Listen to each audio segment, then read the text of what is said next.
Sebas es un prodigio. Es un prodigio el haber encontrado a Sebas un momento en la vida, es algo verdaderamente insólito. Yo he dicho y he repetido muchas veces que Sebas pasó montado en la alfombra mágica y me dio un silbido y me dijo, ¿te quieres subir? Y me llevó al Kailas. Entonces, a partir de ahí, yo no me he bajado de la alfombra, bueno, a veces sí, a veces he tenido alguna bajada para repostar, ¿no? Pero este Sebas es además un gran amigo, es un prodigio de nobleza, de capacidad de acción y de fidelidad a sus principios y a la montaña. Es una fidelidad absoluta, una entrega completa, y es una persona a la cual puedes querer y de la que te puedes fiar. Eduardo es todo el apartado bueno que yo pueda tener, el malo es mío, y igual ocurre con el libro. Seguramente toda la vehemencia y todos los posibles errores sean míos, y sin embargo la capacidad de reflexión, la hondura del sentimiento se la debo a Eduardo. Con Eduardo me ocurrió lo mismo de la alfombra, pero al contrario, pero tarde. Muchas veces me digo la torpeza del tiempo que pasé pensando que tenía que llamar a Eduardo, y que por las prisas de las expediciones y de las multitud de cosas que hacíamos no llegué a hacerlo, y lo hice tarde. Y a pesar de eso hemos hecho un montón de cosas juntos. La montaña no solamente es un hecho físico y tampoco es solamente un hecho deportivo, ni tampoco es un hecho económico para la gente que vive allí, todo eso, es todo eso. Pero para nosotros la montaña es un sentimiento, para él y para mí. Y lo compartimos en el Karakorum y decidimos hacer este libro, hablando allí en una tienda de campaña debajo del Chogolisa. Está hecho, por lo tanto, en la montaña, pensando en la montaña, desde la montaña hacia la montaña, pero todo a través de un sentir. Y yo creo que el sentimiento, lo decía Unamuno, y yo lo suscribo, el sentimiento de la naturaleza es la más refinada expresión de la civilización. El sentimiento de la montaña es, y luego 200 años de soledad, me parece que el título es muy acertado, porque yo creo que la actividad alpinística, la actividad montañera, trasciende con mucho lo que es una actividad meramente deportiva. Y en estos tiempos en el que la vertiente deportiva en todos los ámbitos, ¿no? pero sobre todo en los últimos tiempos en la montaña ha trepado hasta meterse prácticamente en el corazón, y así vemos a un montón de gente que se entrena más que nunca, que hace más deporte que nunca, y eso está muy bien, pero lo que queríamos contar es que la montaña es mucho más que eso. Y es un sentimiento que trasciende al hecho meramente deportivo, en el que la cabeza siempre puede mucho más que el músculo, y que lo que dejamos detrás de nosotros es precisamente ese sentimiento, es el sentimiento que han dejado los mejores alpinistas con sus libros, pero también los literatos, poetas, músicos, pintores, los documentalistas, la gente que ha hecho cine, los fotógrafos de montaña. Todo eso forman parte de lo que hemos querido narrar en este libro, que es el sentimiento de la montaña. Es que la montaña también es una biblioteca y también es un museo. Lo que se ha producido ya con la actividad montañera o paramontañera, porque por ejemplo si va un gran escritor como Víctor Hugo a la montaña y enlaza con ese sentimiento y escribe, pues también eso cuenta, ¿no? Pero sobre todo lo que el mundo del alpinismo ha dejado reflejado es que es ingente, ¿eh? Es una cantidad de páginas, y de páginas sensibles, y de páginas de categoría filosóficas, como pueden ser las de Messner, sí, que es un gran alpinista, al mismo tiempo es un hondo filósofo, ¿no? O psicológicas, o estéticas, etcétera, pues verdaderamente es ingente. Y claro, compilar todo eso, sintetizarlo, darle una estructura y devolverlo de manera que sea manejable, porque si no está disperso en 10.000 bibliotecas o revistas de montaña perdidas que ya no se leen, etcétera. Y bueno, pues todo eso es una labor, aparte de muy grata, muy feliz, volver sobre ello y escribir sobre ello, es también una labor pedagógica, es hacer una labor de profesor. Entonces devuelves a la gente para que luego individualmente lo recojan y lo tengan. Es decir, es una enciclopedia estructurada. Las enciclopedias no están estructuradas, están organizadas, ordenadas, pero esto no, esto a lo mejor parece que está incluso desordenado a veces, pero no. Lo que está es una estructura mental que lo va recorriendo, a veces a través del tiempo, otras veces a través de temas, de asuntos, otras veces a través de lugares. Sigue siendo la soledad, y en todo caso, donde aquella todavía no es posible, y creo que lo hemos recogido en el último apéndice, porque hemos hecho caso de las últimas manifestaciones, para lo bueno y para lo malo. Hablamos de la masificación, por ejemplo, en lugares como en el Everest y en montañas como la Aconcagua, ¿no?, en nuestros días, pero sobre todo la montaña es una llamada, es una llamada a la soledad, a la belleza. Eso. Por eso cuando la montaña la cambian, se desnaturaliza, y con ella se desnaturaliza también el sentimiento que brota de ella. Y luego hay otra cosa, y es que él y yo hemos estado juntos en montañas solitarias en la actualidad. A veces incluso recorriendo el Valle de la Angostura en la Sierra de Guadarrama, íbamos con tu amigo los tres solos. No nos encontramos a nadie a lo largo de todo el camino de los 17 kilómetros esos que son.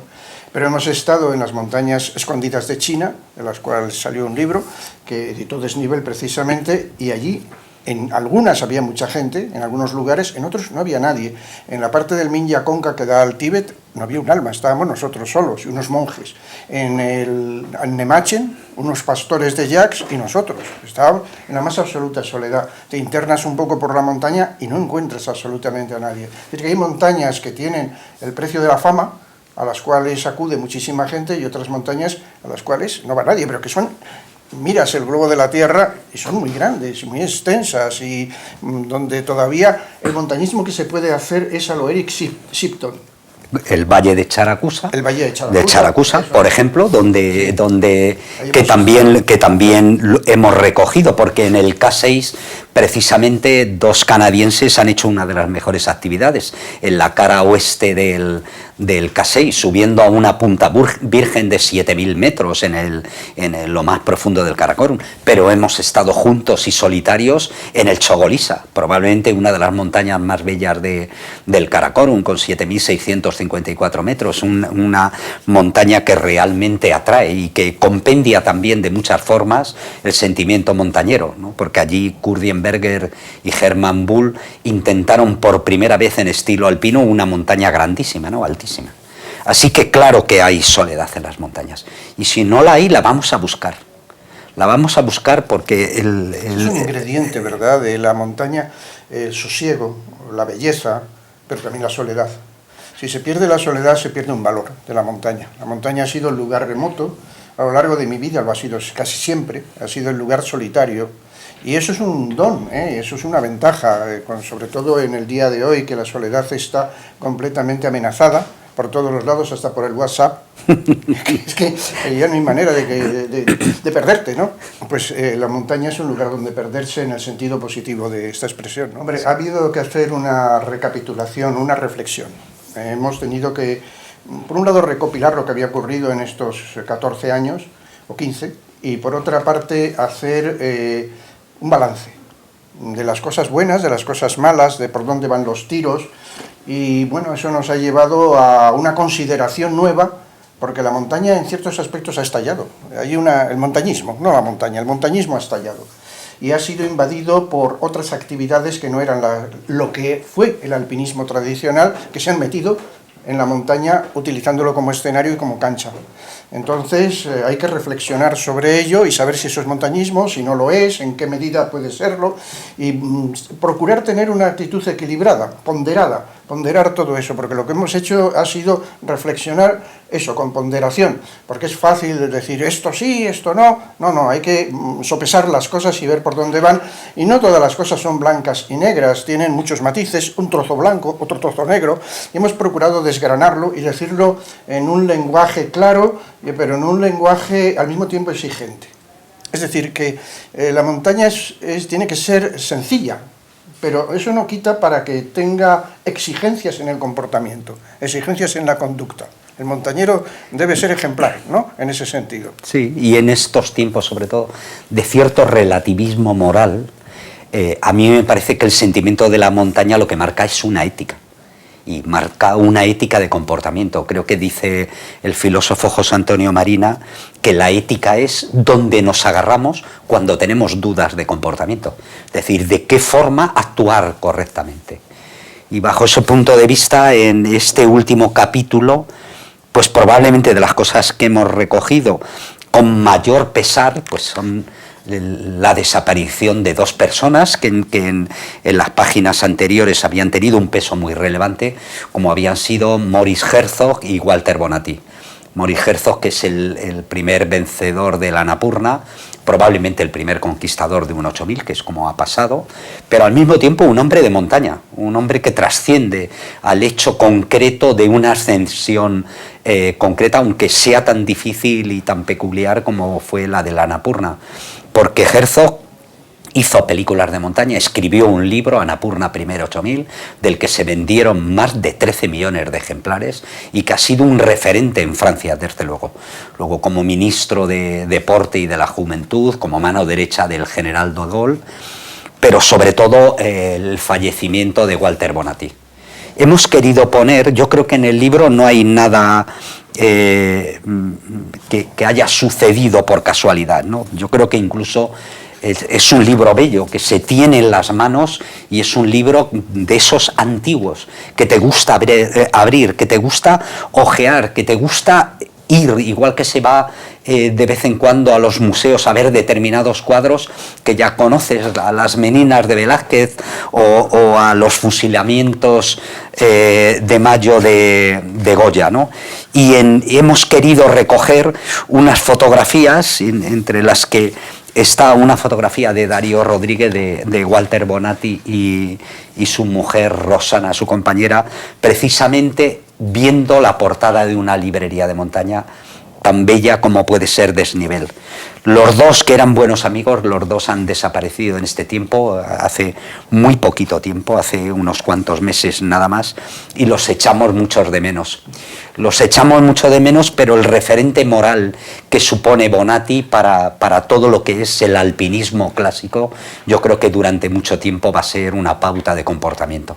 También están la última generación de grandísimos escaladores en roca, como por ejemplo Chris Sarma, las últimas realizaciones, ¿no? También el desaparecido Thomas Hummar, o el alpinista suizo Willy Steck, la última realización, el penúltimo piolet de oro en el K6 con los dos canadienses, con Ian Westel y Rafael Slaviski. Y luego también hemos tratado de meter ese tipo de cosas quizás más polémicas y que están ahora mismo más en el ámbito de la discusión, ¿no? Como puede ser la comercialización del Everest, que se ha terminado convirtiendo en el circo de las vanidades, probablemente con todas aquellas cosas que no nos gustaría ver en montaña, también con sus prohibiciones, también con sus policías en el campo base, con los helicópteros tratando de salvar la cascada de hielo. Yo creo que probablemente en muy poco tiempo veremos a gente que hace con un helicóptero el Everest en el día.